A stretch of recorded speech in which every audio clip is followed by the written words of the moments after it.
मैं नरेंद्र दामोदर दास मोदी ईश्वर की शपथ लेता हूं कि ये एक ऐतिहासिक लम्हा था। स्थापित भारत के संविधान के प्रति सच्ची श्रद्धा और निष्ठा रखूंगा।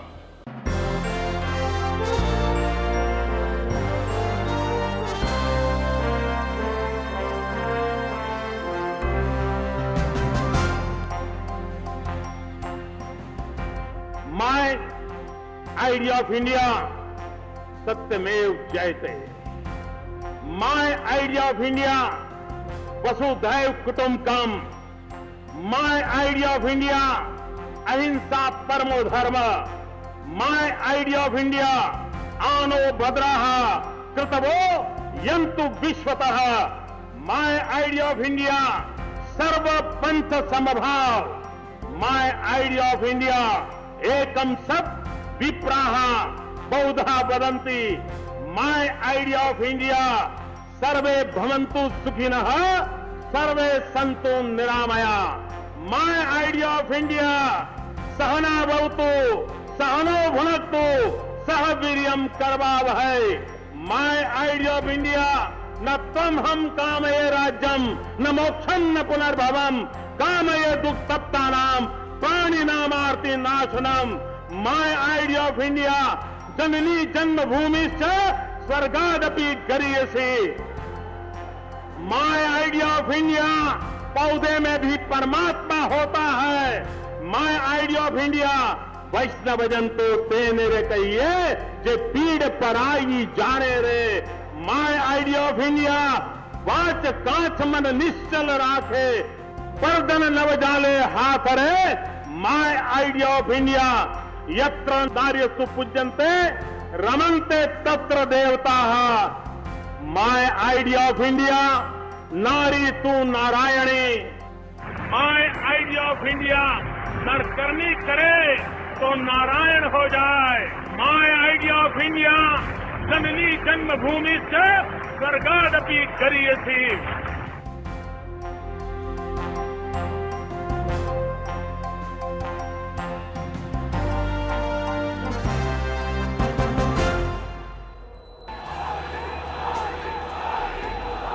लोकसभा चुनाव में जनता का अपार समर्थन लेकर एक शख्स ने भारत के चुनावी इतिहास में मील का एक पत्थर कायम किया था।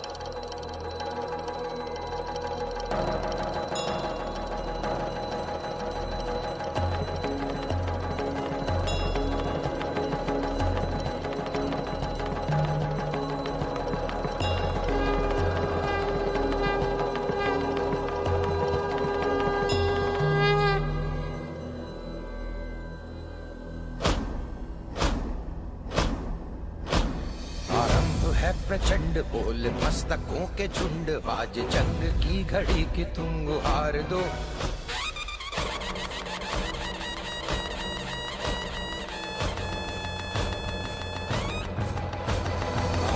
है प्रचंड बोल मस्तकों के झुंड। उस करिश्माई शख्सियत का नाम है नरेंद्र मोदी। आन शान या की जान का हो दान आज एक धनुष के बाण पे उतार दो।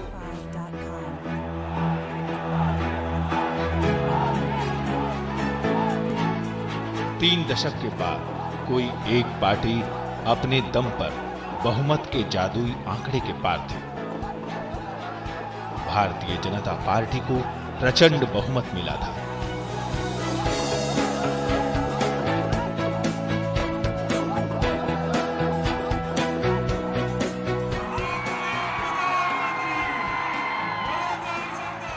बिला शक यह साबित हो गया कि देश भर में सिर्फ एक लहर थी, मोदी लहर।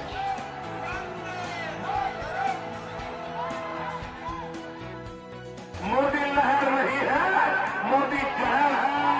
लेकिन ये जहर लूटने वालों के लिए है, ये जहर चोरों के लिए है, ये जहर बदमाशों के लिए है। और यही जहर है जो शुद्धिकरण लाएगा। बीजेपी को सत्ता में लाने के लिए नरेंद्र मोदी ने जी तोड़ मेहनत की थी। रैलियों के लिए देश भर में रात दिन सफर किया था। यह सफर 3 लाख किलोमीटर से भी अधिक का था, धरती से चांद तक की दूरी के बराबर।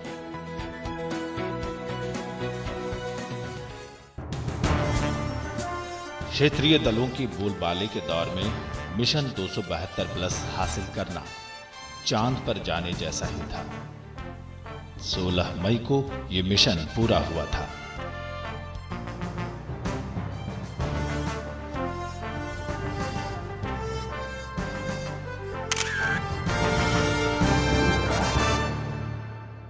अच्छे दिन, वाह।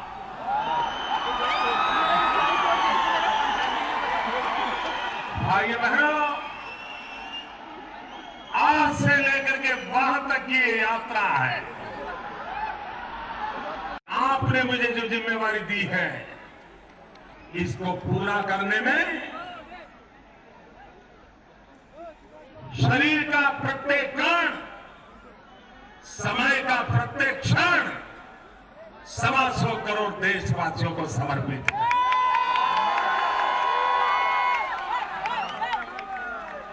और इसलिए भाइयों बहनों,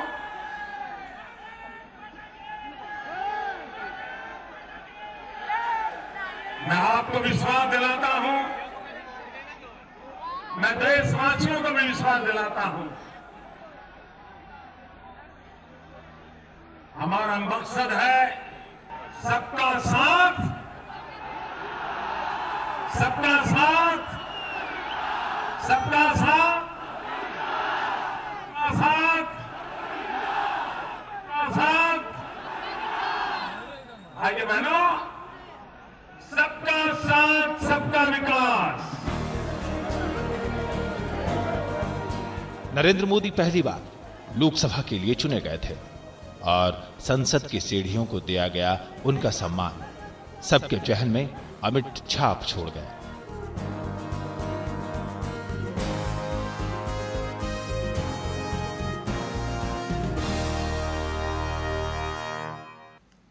आखिरकार सरकार किसके लिए? मैं स्पष्ट मानता हूं कि सरकार वो हो जो गरीबों के लिए सोचे, सरकार वो हो जो गरीबों को सुने, सरकार वो हो जो गरीबों के लिए जिए।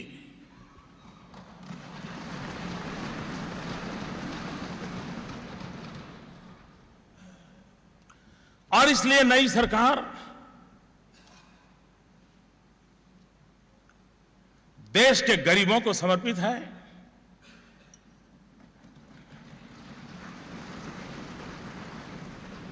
देश के कोटि कोटि युवकों को समर्पित हैं और मान सम्मान के लिए तरसती हमारी मां बहनों के लिए समर्पित है। गांव हो, गरीब हो, किसान हो, दलित हो, पीड़ित हो, शोषित हो, वंचित हो, ये सरकार उनके लिए है। भ्रष्टाचार, महंगाई, कालाधन, नरेंद्र मोदी के सामने जूझने के लिए अपार चुनौतियां थीं। पदभार संभालने के बाद प्रधानमंत्री नरेंद्र मोदी ने एक एक कर सबसे निपटना शुरू किया।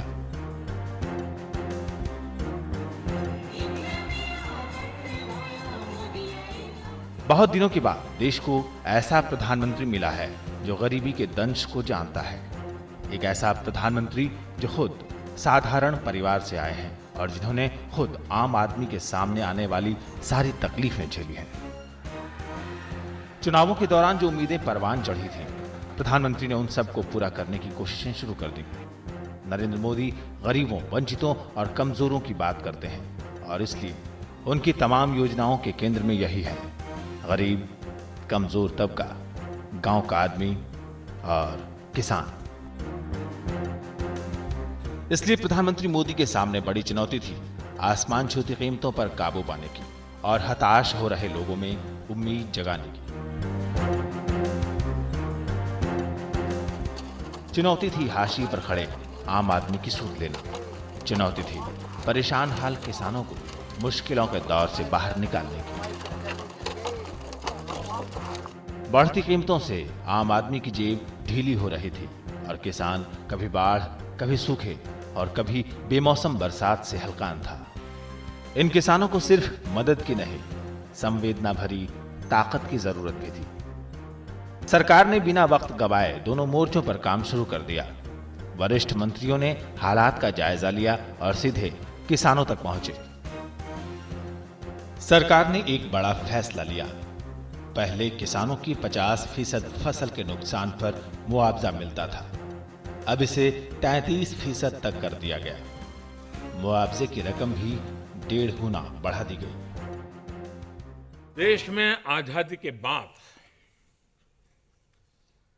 सबसे बड़ा निर्णय पहली बार हुआ है। 50% को हमने 33% लाना, और दूसरा महत्वपूर्ण जो आजादी के बाद आज तक इतना बड़ा जंप नहीं लगाया है, किसानों को मदद करने में हम इतना बड़ा जंप इस बार लगा रहे हैं। और आज उसको जो मदद करने के सारे पैरामीटर्स हैं, उसको अब 1.5 गुना कर दिया जाए। प्रधानमंत्री ने रेडियो के जरिए किसानों से सीधी बात की। किसान ये भी कहता है कि हम इतनी मेहनत करते हैं, लोगों का तो पेट भरते हैं, लेकिन हमारा जेब नहीं भरता है, हमें पूरा पैसा नहीं मिलता है। जब माल बेचने जाते हैं तो लेने वाला नहीं होता है, कम दाम में बेच देना पड़ता है। ज़्यादा पैदावार करें तो भी मरते हैं, कम पैदावार करें तो भी मरते हैं। यानी किसानों ने अपने मन की बात मेरे सामने रखी है। मैं मेरे किसान भाइयों बहनों को विश्वास दिलाता हूँ कि मैं राज्य सरकारों को भी और भारत सरकार के भी हमारे सभी विभागों को भी और अधिक सक्रिय करूंगा।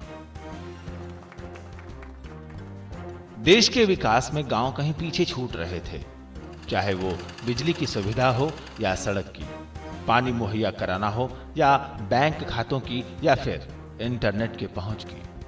गांव में बिजली पहुंचाने के लिए दीनदयाल उपाध्याय ग्राम ज्योति योजना शुरू की गई। मकसद है सभी घरों में 24 घंटे बिजली की आपूर्ति। इस बिजली का इस्तेमाल खेती और सिंचाई के लिए होगा। किसानों के सिर पर हमेशा मंडराने वाले और अनिश्चितता के बादल छट जाएंगे। प्रधानमंत्री नरेंद्र मोदी ने देश के विकास में किसानों के योगदान की हमेशा तारीफ की है। यह देश शासकों ने नहीं बनाया है, यह देश सरकारों ने भी नहीं बनाया है। यह देश हमारे किसानों ने बनाया है, हमारे मजदूरों ने बनाया है,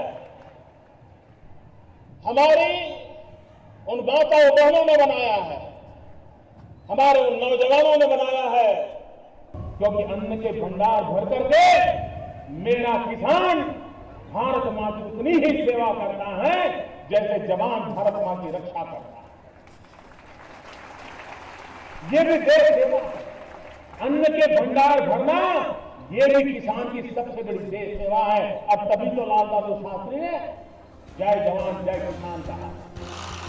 उनका जोर खेती में आधुनिक तकनीक के इस्तेमाल पर है। खेती से जुड़ी अनिश्चितता को कम करने के लिए प्रधानमंत्री सिंचाई योजना की शुरुआत की गई, ताकि हमेशा सिंचाई के लिए पानी उपलब्ध रहे। क्योंकि चाहे कितनी भी तकनीक का इस्तेमाल करें, कितने भी उन्नत बीज, खाद और रसायनों का इस्तेमाल करें, लेकिन फसल के लिए पानी न हो तो पैदावार नहीं होगी। इसके लिए नदियों को जोड़ने की उन परियोजनाओं की शिनाख्त करवाई जा रही है जिन पर तुरंत काम शुरू किया जा सकता है। देश भर में जल स्रोतों की पहचान करके उनका व्यापक नक्शा तैयार किया जा रहा है।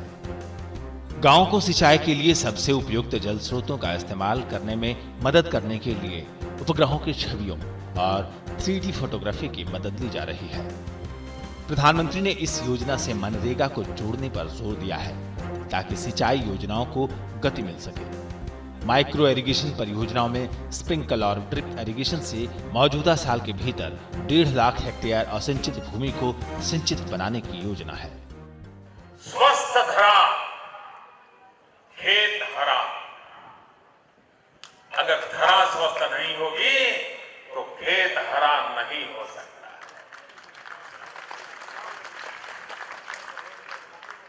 खाद कितना ही डाल दे,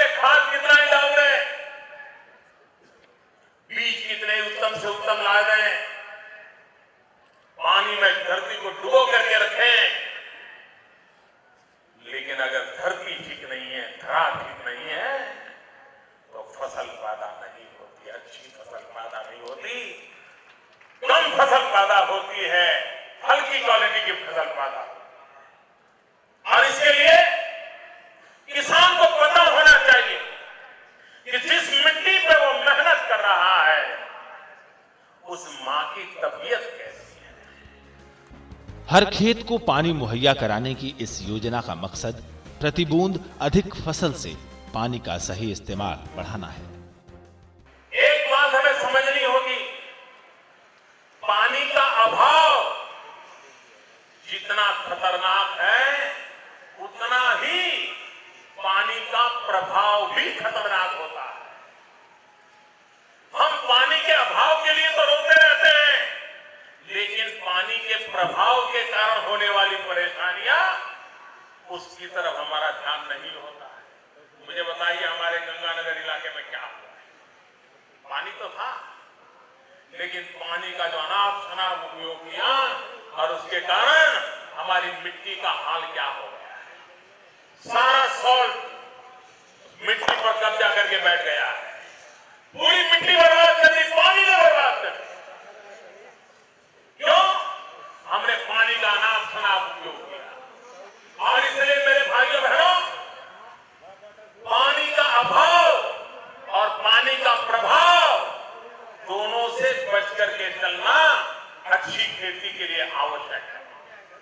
और पानी के प्रभाव से बचना है तो हमें ड्रिप इरिगेशन से लेना होगा। हमें पानी के अभाव से बचना है तो भी ड्रिप इरिगेशन काम आएगा।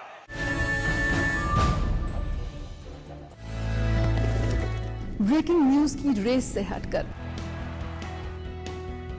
खबरें कुछ अच्छी भी हैं, खबरें जो बढ़ाएंगी हौसला और विश्वास, उम्मीद भरी खबरें जो लाएंगी मुस्कान। Good news India.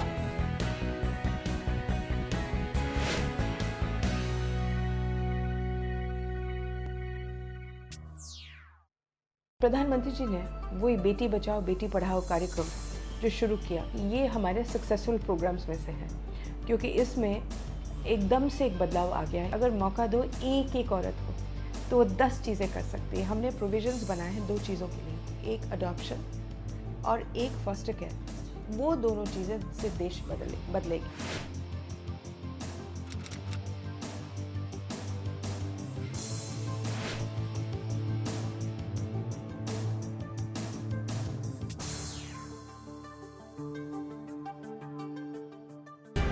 भाग दौड़ की जिंदगी में फुर्सत कहां? लंबी कहानी के लिए, खूब सारी बहस के लिए चाहिए केवल खबर, जल्द खबर। बस 5 मिनट में 15 खबरें, सिर्फ डीडी न्यूज पर।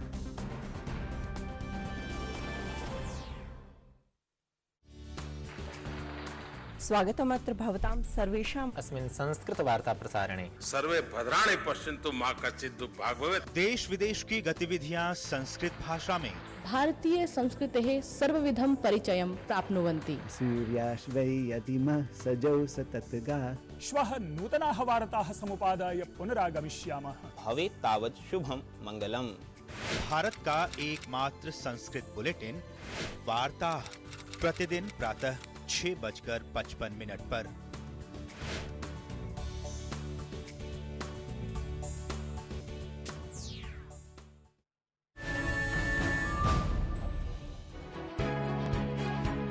प्रधानमंत्री नरेंद्र मोदी ने डिजिटल डिवाइड का शिकार हो रहे गांवों को तेज रफ्तार से बदलती दुनिया से जोड़ने की पहल की है।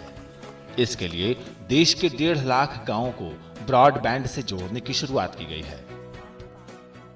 जब मैं डिजिटल इंडिया कहता हूं तब ये बड़े लोगों की बात नहीं है, एक गरीब के लिए है।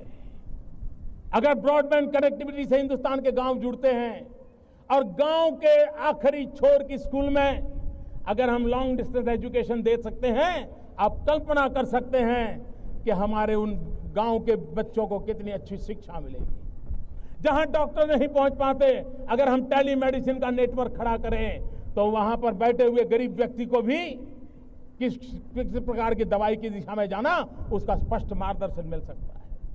सामान्य मानवी की रोजमर्रा की चीजें आपके हाथ में मोबाइल फोन है। हिंदुस्तान के नागरिकों के पास बहुत बड़ी तादाद में मोबाइल कनेक्टिविटी है, लेकिन क्या ये मोबाइल गवर्नेंस की तरफ हम जा सकते हैं? अपने मोबाइल से वो बैंक अकाउंट ऑपरेट करे गरीब आदमी, वो सरकार से अपनी चीजें मांग सके, वो अपनी अर्जी पेश करे, अपना सारा कारोबार अपने चलते चलते मोबाइल गवर्नेंस के द्वारा कर सके। और ये अगर करना है तो हमें डिजिटल इंडिया की ओर जाना है। प्रधानमंत्री की हर योजना में गांव केंद्र में रहते हैं और शायद इसीलिए उन्होंने सभी सांसदों से कहा कि वो एक गांव गोद लें। इस योजना को सांसद आदर्श ग्राम योजना कहा गया। इसमें गांव वाले आपस में मिलकर गांव की जरूरत के लिहाज से योजनाएं बनाते हैं और फिर माइक्रो स्तर की इन योजनाओं के जरिए उस गांव को मॉडल गांव के रूप में विकसित किया जाना है। मैं एक नए विचार को लेकर के आज आपके पास आया। हमारे देश में प्रधानमंत्री के नाम से कई योजनाएं चल रही हैं, कई नेताओं के नाम से ढेर सारी योजनाएं चल रही हैं, लेकिन मैं आज संसद के नाम से एक योजना घोषित करता हूं, संसद आदर्श ग्राम योजना। हम कुछ पैरामीटर तय करेंगे और मैं सांसदों से आग्रह करता हूं कि वो अपने इलाके में 3000 से 5000 के बीच का कोई भी गांव पसंद कर ले। गरीबों को देश की आर्थिक गतिविधियों की मुख्य धारा से जोड़ने के लिए प्रधानमंत्री जनधन योजना की शुरुआत की गई। फाइनेंशियल इंक्लूजन का इतना बड़ा अभियान दुनिया में इससे पहले कभी नहीं हुआ था।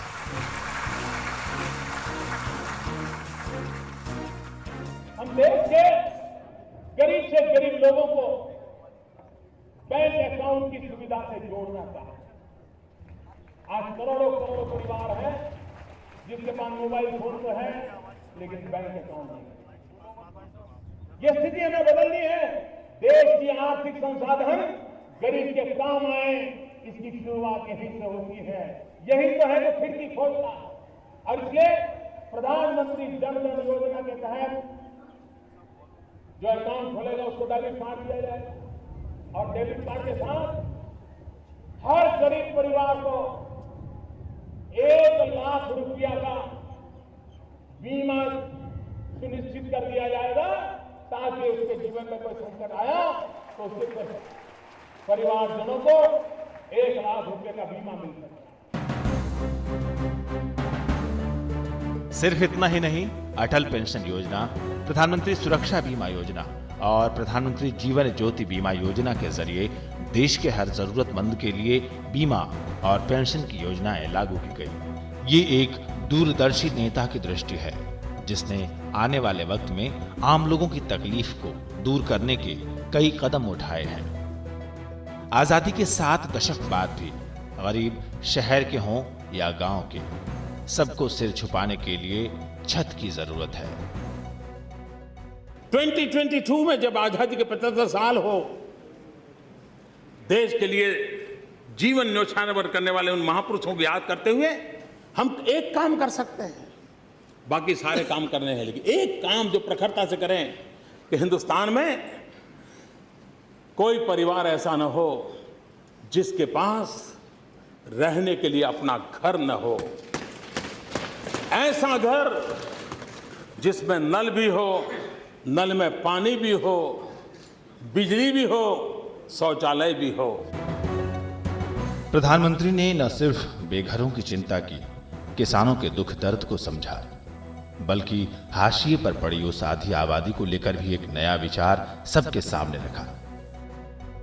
देश में घटता हुआ लिंगानुपात, यानी लड़कों के मुकाबले बेटियों की घटती संख्या चिंता का सबब है, लेकिन इस पर एक असरदार राष्ट्रीय कार्यक्रम जनवरी में हरियाणा के पानीपत से शुरू हुआ।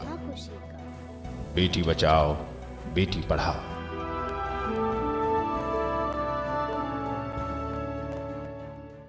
एक कमिटमेंट चाहिए, एक जिम्मेवारी का एहसास चाहिए, और ये एक सामूहिक जिम्मेवारी में से आता है। गांव, पंचायत, परिवार, समाज के लोग, इन सब ने दायित्व निभाना पड़ेगा, और तभी जाकर के हम इस असंतुलन को मिटा सकते हैं। ये रातों रात मिटने वाला नहीं है।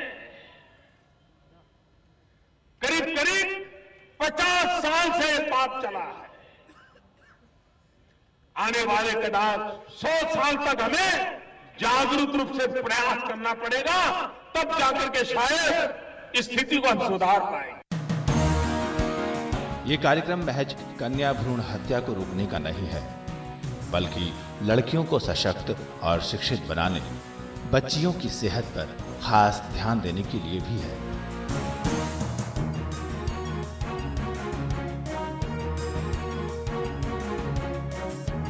लड़कियों को आर्थिक रूप से मजबूत बनाना भी जरूरी था और इस दिशा में नरेंद्र मोदी का खास ध्यान रहा।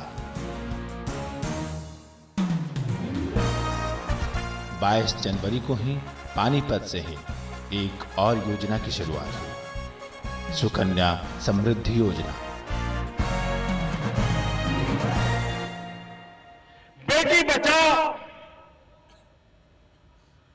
बेटी पढ़ाओ, इसको निरंतर बल देना है और इसलिए उसके लिए सामाजिक सुरक्षा भी चाहिए। इस सुकन्या समृद्धि योजना के तहत 10 साल से कम उम्र की बेटी 1,000 रुपया से लेकर के 1.5 लाख रुपए तक उसके मां बाप पैसे बैंक में जमा कर सकते हैं और सरकार की तरफ से हिंदुस्तान में किसी भी प्रकार की परंपरा में ब्याज दिया जाता है, उससे ज्यादा ब्याज इस बेटी को दिया जाएगा। ये योजना लड़कियों में और उनके माता पिता में आत्मविश्वास लेकर आया है। भारत में स्वच्छता के प्रति जागरूकता बढ़ाने और उससे हो रहे सेहत और पर्यावरण के नुकसान को कम करने के लिए प्रधानमंत्री ने स्वच्छ भारत मिशन की शुरुआत की। महात्मा गांधी की जयंती पर इस मिशन की शुरुआत हुई।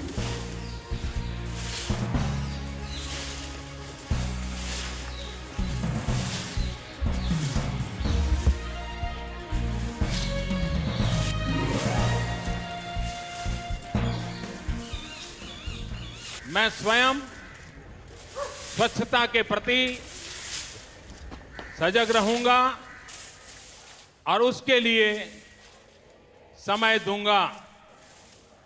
हर वर्ष 100 घंटे यानी हर सप्ताह 2 घंटे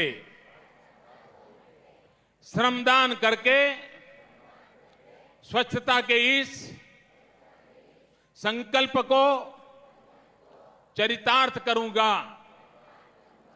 मैं न गंदगी करूंगा, न किसी और को करने दूंगा। अब देश को साल 2019 तक खुले में शौच से मुक्त बनाने की योजना एक आंदोलन में बदल गई है और इसका असर दिल्ली से चलकर राजस्थान और उधर ओडिशा हर तरफ देखा जा रहा है। स्वच्छ भारत मिशन में अब तक 50 लाख शौचालय बनाए जा चुके हैं, लेकिन लक्ष्य है 6 करोड़ शौचालय बनाने का। खुले में शौच से मुक्त इसलिए भी जरूरी है क्योंकि इस बुराई से सेहत पर भी बुरा असर पड़ता है। लोगों की बुरी सेहत का देश के जीडीपी पर भी बुरा असर पड़ता है, लेकिन रोगों के उपचार के साथ साथ बढ़िया जीवन शैली भी स्वास्थ्य से जुड़ा मुद्दा है और इसके लिए प्रधानमंत्री ने भारत की प्राचीन विरासत योग को लोगों तक सुलभ बनाने की नई पहल की है। अब 21 जून को हर साल विश्व योग दिवस मनाया जाएगा और दुनिया के अधिकतर देशों ने इसका समर्थन किया है। योग हमारी पुरातन पारंपरिक अमूल्य देन है। योग मन व शरीर, विचार व कर्म, संयम व उपलब्धि की एकात्मता का तथा मानव व प्रकृति के बीच सामंजस्य का मूर्त रूप है। यह स्वास्थ्य व कल्याण का समग्र दृष्टिकोण है। योग केवल व्यायाम भर न होकर अपने आप से तथा विश्व व प्रकृति के साथ तादात्म्य को प्राप्त करने का माध्यम है। प्रधानमंत्री जी ने वही बेटी बचाओ बेटी पढ़ाओ कार्यक्रम जो शुरू किया, ये हमारे सक्सेसफुल प्रोग्राम्स में से है, क्योंकि इसमें एकदम से एक बदलाव आ गया है। अगर मौका दो एक एक औरत को तो वो 10 चीज़ें कर सकती है। हमने प्रोविजंस बनाए हैं 2 चीज़ों के लिए, एक अडॉप्शन और एक फॉस्टर केयर। वो दोनों चीज़ें से देश बदलेगी।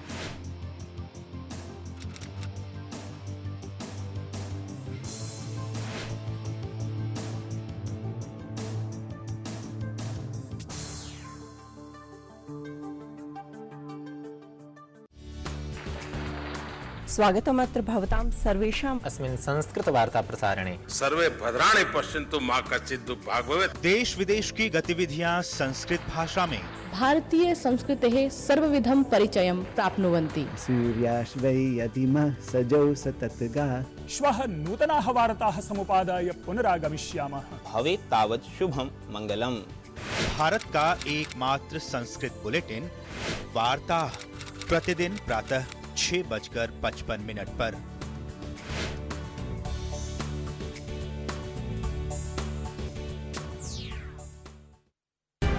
भाग दौड़ की जिंदगी में फुर्सत कहाँ? लंबी कहानी के लिए, खूब सारी बहस के लिए चाहिए केवल खबर, जल्द जल्द खबर। बस 5 मिनट में 15 खबरें, सिर्फ डीडी न्यूज पर।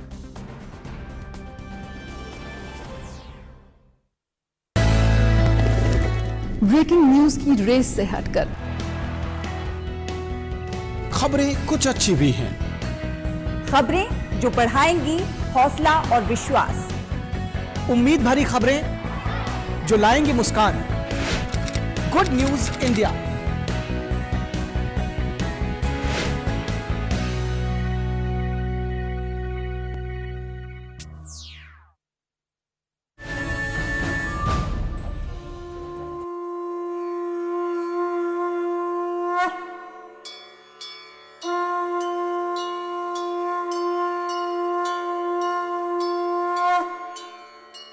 प्रधानमंत्री नरेंद्र मोदी अगर विरासत को सहेजने की बात करते हैं तो उस विरासत में गंगा भी है।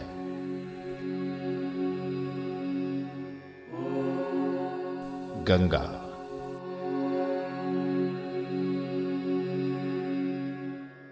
जो भारत के लिए महज एक नदी नहीं, सभ्यता और संस्कृति का दस्तावेज है।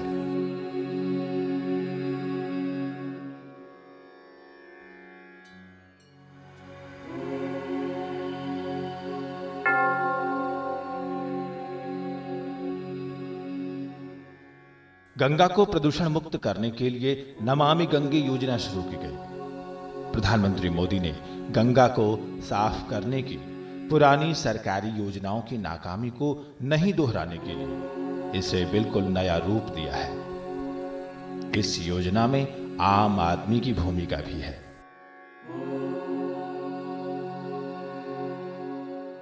हर एक के जीवन में ऐसे अवसर नहीं आते। ईश्वर की इच्छा के बिना ऐसा सौभाग्य प्राप्त नहीं होता है। और इसलिए मैं कहता हूं, मां गंगा ने ही मेरे लिए कुछ काम तय किए और जैसे जैसे मां गंगा मेरा मार्गदर्शन करती रहेगी, मैं उन कामों को पूरा करता जाऊंगा। अब तब भाइयों बहनों, गंगा के आरंभ से लेकर के आखिर तक मां गंगा जो चीख चीख करके कह रही है, कोई तो मेरा बेटा है, कोई तो मेरा लाल है, जो मुझे इन गंदगी से बाहर निकाले। प्रधानमंत्री नरेंद्र मोदी ने देश के नौजवानों को रोजगार देने के लिए 2 पहलें एक साथ शुरू की। इनमें से पहली थी मेक इन इंडिया। उन्होंने लाल किले की प्राचीर से दुनिया को भरोसा दिलाया कि भारत में निवेश का माहौल तेजी से सुधर रहा है और उन्हें भारत में आकर चीजों का उत्पादन करना चाहिए। मैं विश्व को आह्वान करता हूं, विश्व में पहुंचे हुए भारतवासियों को भी आह्वान करता हूं, आज अगर हमें नौजवानों को ज्यादा से ज्यादा रोजगार देना है तो हमें मैन्युफैक्चरिंग सेक्टर को बढ़ावा देना पड़ेगा। इंपोर्ट एक्सपोर्ट की जो स्थिति है उसको संतुलन पैदा करना हो तो हमें मैन्युफैक्चरिंग सेक्टर पर बल देना होगा। हमारे नौजवानों की जो विधा है, सामर्थ्य है, उसको अगर काम में लाना है तो हमें मैन्युफैक्चरिंग की ओर जाना पड़ेगा। और इसके लिए हिंदुस्तान की भी पूरी ताकत लगे, लेकिन विश्व की शक्तियों को भी हम निमंत्रण देते हैं। और इसलिए मैं आज लाल किले की प्राचीर से विश्व भर में लोगों से कहना चाहता हूं, कम मेक इन इंडिया, आइए हिंदुस्तान में निर्माण कीजिए।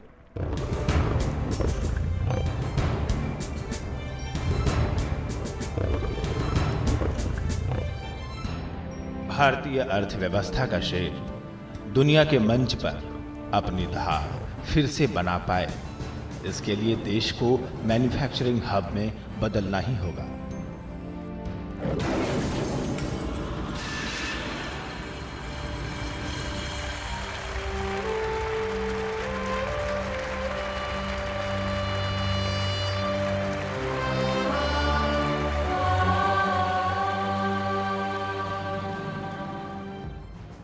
पिछले 3 दशकों में भारत ने अपनी आर्थिक प्रगति में मैन्युफैक्चरिंग सेक्टर को कहीं पीछे छोड़कर सीधे सेवा क्षेत्र में बढ़त बनानी शुरू की थी।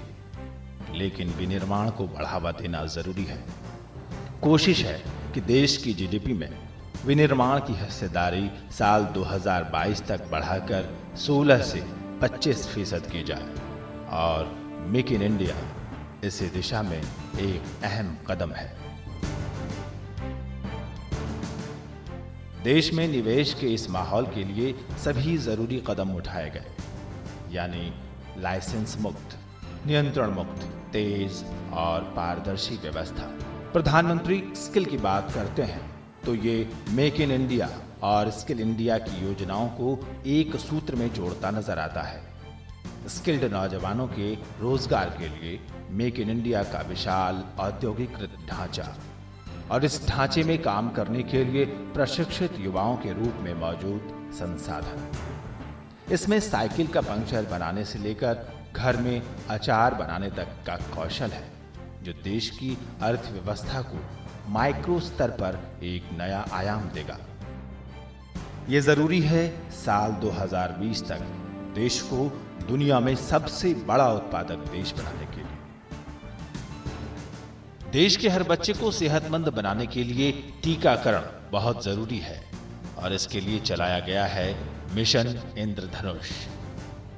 हर आदमी की पहुंच स्वास्थ्य सेवाओं तक हो और उनको दवाएं मिल पाएं, इसकी व्यवस्था भी सरकार कर रही है। मोदी सरकार के आने के बाद आखिरकार सालों बाद विकास ने अपनी रफ्तार पकड़ी। इस रफ्तार को तेजी दी बुनियादी ढांचे पर सरकार के ध्यान। नई सरकार ने रेलवे की पुनर्संरचना पर ध्यान दिया और रेलवे की कमाई में इजाफा हुआ। रेलवे की कमाई एक साल में 12.25% बढ़ी। माल ढुलाई में 4.18% की बढ़ोतरी दर्ज की गई और रेलवे का फंड बैलेंस 6,307 करोड़ रुपए तक बढ़ा। भारत में रेलगाड़ियों की सुस्त रफ्तार से हलकान लोगों के लिए नरेंद्र मोदी रफ्तार का एक सपना लेकर आए, बुलेट ट्रेन का सपना। जब प्रधानमंत्री ने इस सपने को परवाज दिया तो लोगों को लगा विदेशी ट्रेनों के 300 किलोमीटर प्रति घंटा की रफ्तार से चलने का किताबी ज्ञान अब बस हकीकत में तब्दील होने ही वाला है। बुलेट ट्रेन रेलवे की तेज रफ्तार ट्रेनों की हीरक चतुर्भुज योजना का अहम हिस्सा है और इसे सबसे पहले मुंबई अहमदाबाद रूट पर चलाने की योजना है। और सिर्फ स्पीड ही क्यों, देश को स्मार्ट बनाने की दिशा में भी काम शुरू हुआ है। देश के 100 शहरों को स्मार्ट शहरों में तब्दील करने की दिशा में कोशिशें शुरू हो गई हैं, ताकि बुनियादी जरूरतों के साथ ही विश्व स्तरीय सुविधाएं भी लोगों को मिल सकें।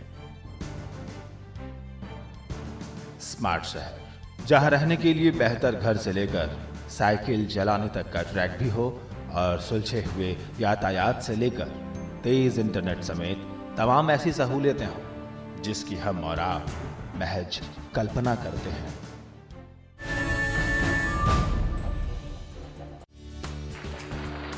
स्वागतमत्र भवतां सर्वेषाम् अस्मिन् संस्कृतवार्ता प्रसारणे सर्वे भद्राणि पश्यन्तु मा कश्चित् दुःखं भाग् भवेत्। देश विदेश की गतिविधियां संस्कृत भाषा में भारतीय संस्कृतेः सर्वविधं परिचयं प्राप्नुवन्ति। सूर्याश्वै यदिमः सजौस तत्गा श्वः नूतनाः वार्ताः समुपादाय पुनरागमिष्यामः। भवेत् तावत् शुभं मंगलम्। भारत का एकमात्र संस्कृत बुलेटिन वार्ता प्रतिदिन प्रातः 6:55 पर।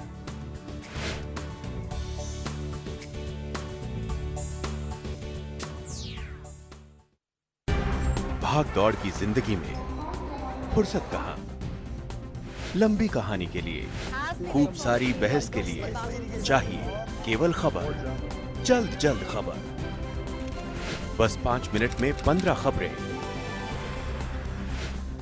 सिर्फ डीडी न्यूज पर। प्रधानमंत्री जी ने वही बेटी बचाओ बेटी पढ़ाओ कार्यक्रम जो शुरू किया, ये हमारे सक्सेसफुल प्रोग्राम्स में से है, क्योंकि इसमें एकदम से एक बदलाव आ गया है। अगर मौका दो एक एक औरत को तो वो 10 चीज़ें कर सकती है। हमने प्रोविजंस बनाए हैं 2 चीज़ों के लिए, एक अडॉप्शन और एक फॉस्टर केयर। वो दोनों चीज़ें से देश बदलेगी।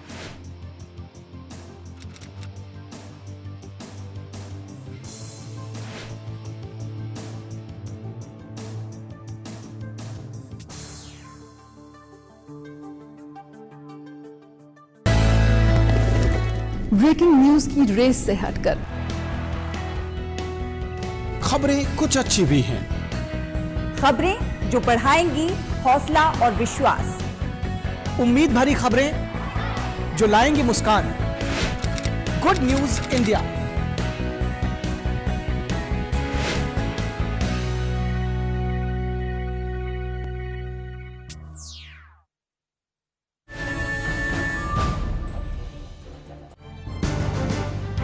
प्रधानमंत्री विज्ञान और तकनीक में भारत को ऊंचे पायदान पर चढ़ते देखना चाहते हैं।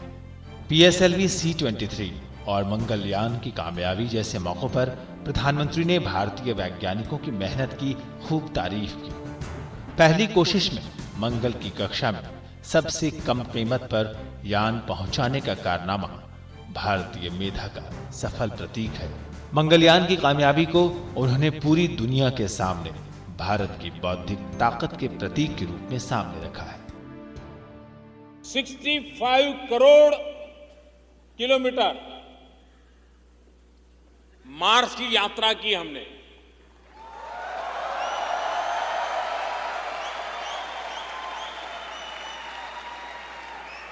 और सारा इंडिजीनियस छोटे छोटे कारखानों में पुर्जे बने थे, उसको इकट्ठा कर करके मार्स का प्रयोग किया गया।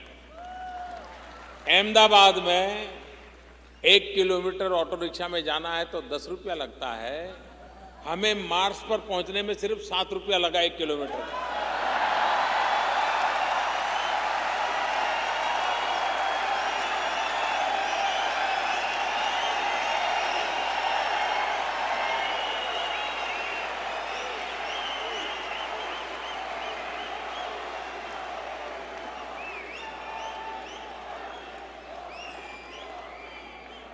₹7 में 1 किलोमीटर, ये हमारी टैलेंट नहीं है तो क्या है?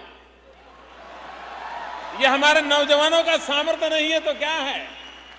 इतना ही नहीं, दुनिया में हिंदुस्तान पहला देश है जो पहले ही प्रयास में मार्स पर पहुंचने में सफल हुआ।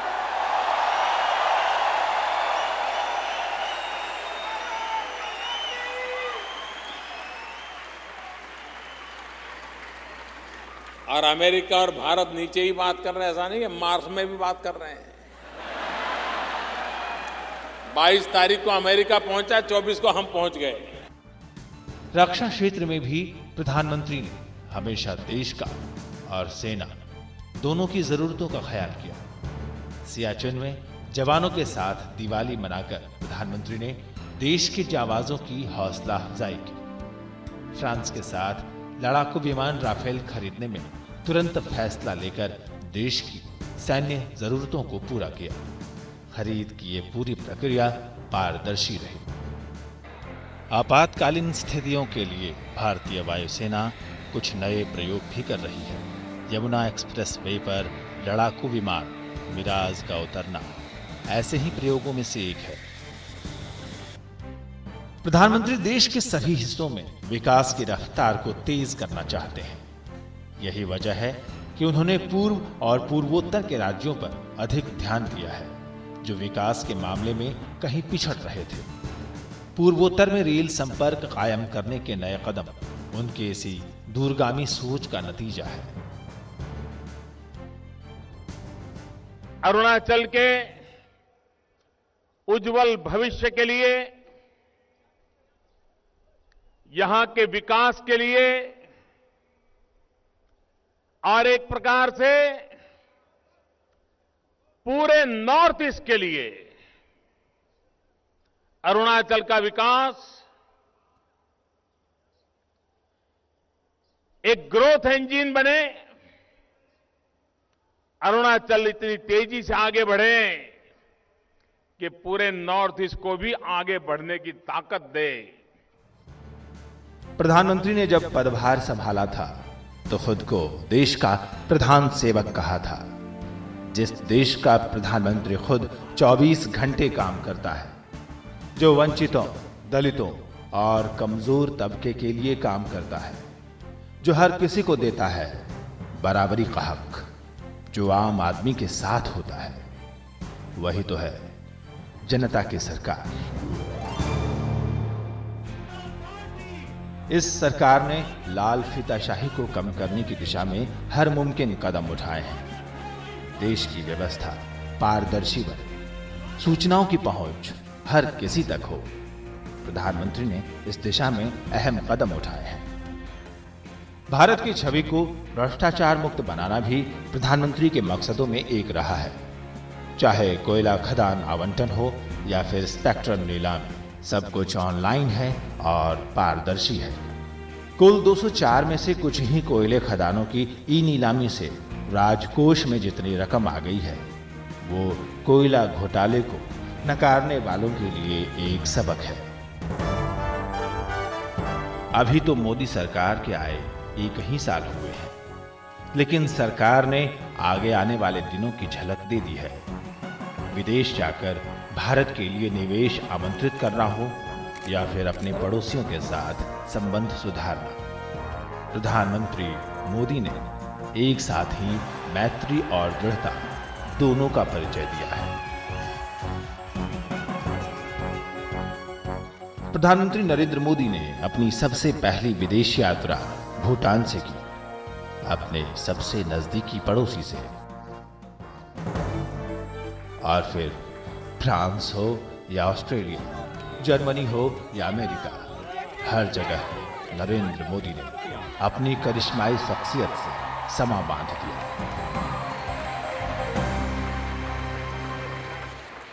कभी कभी लोग मुझे पूछते हैं, मोदी जी बड़ा विजन बताओ ना, बड़ा विजन।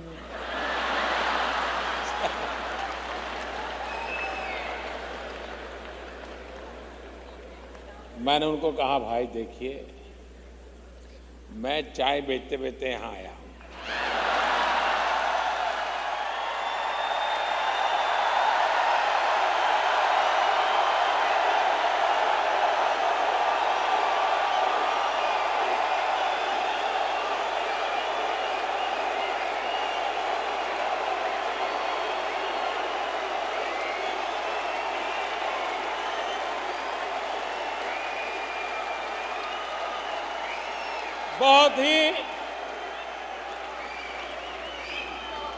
मैं एक बहुत ही छोटा इंसान हूं, मैं बहुत ही सामान्य इंसान।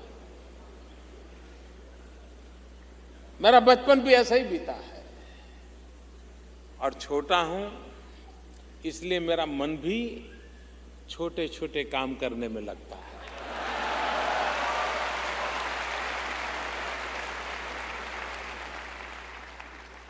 और छोटे छोटे लोगों के लिए काम करने में मेरा मन लगता है।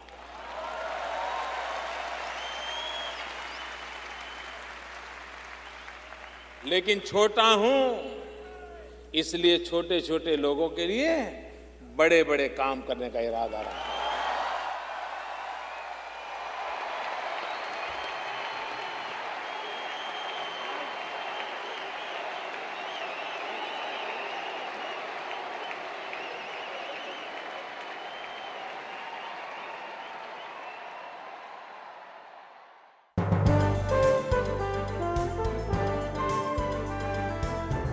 प्रधानमंत्री मोदी ने विदेशों की यात्रा कर भारत को एक ब्रांड के तौर पर स्थापित किया। इन यात्राओं के जरिए भारत ने बहुत कुछ हासिल किया है। भूटान और नेपाल जैसे देशों से हरित ऊर्जा यानी पनबिजली खरीदने का समझौता हुआ तो जापान, फ्रांस, जर्मनी, अमेरिका और ऑस्ट्रेलिया जैसे देशों से तकनीक और पहले से अधिक निवेश का। प्रधानमंत्री के दौरे में ऑस्ट्रेलिया परमाणु ऊर्जा उत्पादन के लिए हमें यूरेनियम देने पर सहमत हुआ है।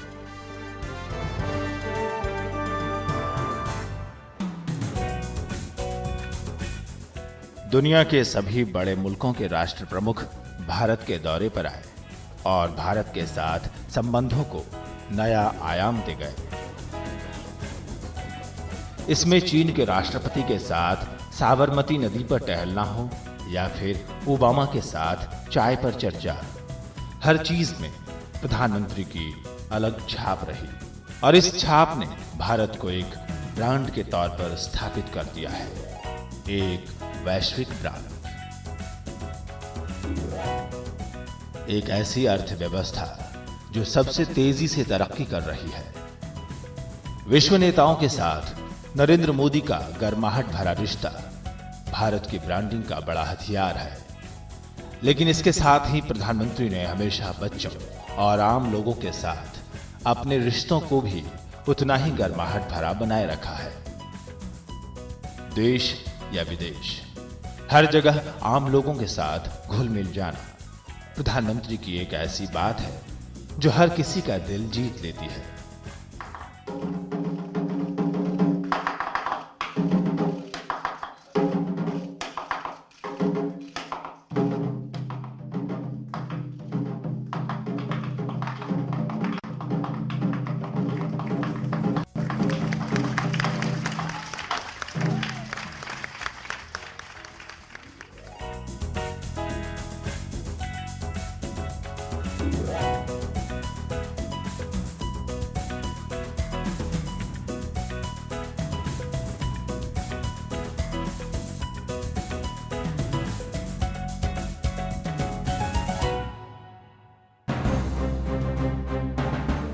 अब जबकि चुनाव के नतीजे आए 1 साल से अधिक का वक्त बीत गया है और सरकार के भी 1 साल हो गए हैं। ये देखना संतुष्टि भरा अनुभव है कि आम आदमी के हिस्से में कहीं ज्यादा बेहतर सुविधाएं हैं, उनके लिए कहीं ज्यादा काम हो रहा है। धरती से चांद तक की जो दूरी प्रधानमंत्री बनने से पहले नरेंद्र मोदी ने चुनाव प्रचार के लिए तय की थी, उस रफ्तार और ऊर्जा को उन्होंने देश के विकास के लिए मोड़ दिया है।